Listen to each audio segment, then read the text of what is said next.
Ukraine Russia యుద్ధం సుదీర్ఘకాలంగా సాగుతూ వస్తోంది.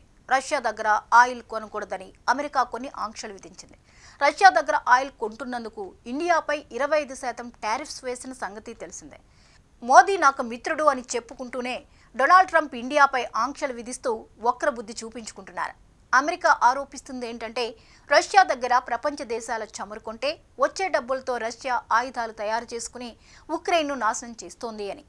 భారత్, రష్యా, అమెరికా మధ్య చమురు వివాదం ఇటీవల అంతర్జాతీయ రాజకీయాల్లో ప్రధాన చర్చగా మారింది. రష్యాపై అమెరికా విధించిన ఆంక్షలు, భారత్ తీసుకుంటున్న నిర్ణయాలు, ప్రపంచ మార్కెట్లో మారుతున్న ధరలు అన్నీ కలిసి ఈ వివాదాన్ని మరింత సంక్లిష్టం చేశాయి.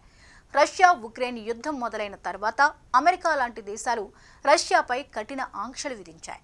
కానీ భారత్ మాత్రం తన అవసరాలను దృష్టిలో పెట్టుకుని రష్యా నుంచి చమురును కొనుగోలు చేయడం ఆపలేదు. రష్యా భారత్కు ఇతర దేశాల కంటే తక్కువ ధరకే చమురు అందిస్తోంది. ఇదే విషయం అమెరికా అసంతృప్తికి కారణమైందని చెప్పాలి.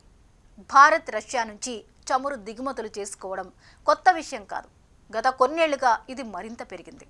అయితే ఇటీవల అమెరికా అధ్యక్షుడు డొనాల్డ్ ట్రంప్ చేసిన ప్రకటనలు పరిస్థితిని పూర్తిగా మార్చేశాయి. రష్యా చమురు దిగుమతులపై తనకున్న అసంతృప్తిని ట్రంప్ బహిరంగంగా వ్యక్తం చేశారు. ఈ నేపథ్యంలో రష్యా అగ్రశ్రేణి చమురు సంస్థలు రాస్నెఫ్ట్, లుకోయిల్ వాటి అనుబంధ కంపెనీలపై అమెరికా ఆంక్షలు విధించడం సంచలనంగా మారింది. ఈ ఆంక్షల ప్రభావం ప్రపంచ మార్కెట్పై స్పష్టంగా కనిపిస్తోంది. ఈ సంస్థలతో భాగస్వామ్యం ఉన్న కంపెనీలు ఆర్థికంగా సవాళ్లను ఎదుర్కొనే అవకాశం ఉంది. అంతేకాదు, భారత్కు వచ్చే ముడి చమురు దిగుమతులపైన ఈ నిర్ణయం ప్రభావం పడే అవకాశం ఉందని విశ్లేషకులు చెబుతున్నారు. అయితే ఈ పరిస్థితి దృష్ట్యా రష్యా కొత్త వ్యూహాన్ని ఎంచుకుంది.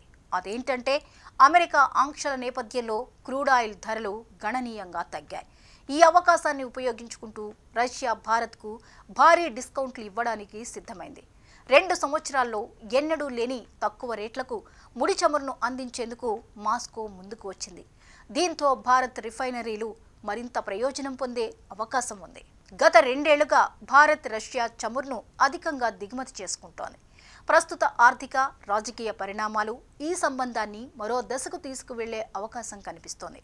అమెరికా ఆంక్షలు ఒకవైపు ఒత్తిడి పెంచుతుంటే మరోవైపు రష్యా ఇచ్చే తక్కువ ధరల ఆఫర్లు భారత్కు లాభదాయకంగా మారే పరిస్థితి కనిపిస్తుంది. రష్యా నుంచి ఇండియా గనుక ఎక్కువ మొత్తంలో ఆయిల్ దిగుమతి చేసుకుంటే ట్రంప్ లాంటి నాయకుల కడుపు మంట ఏ రేంజ్కు వెళ్తుందో కూడా చూడాల్సిందే.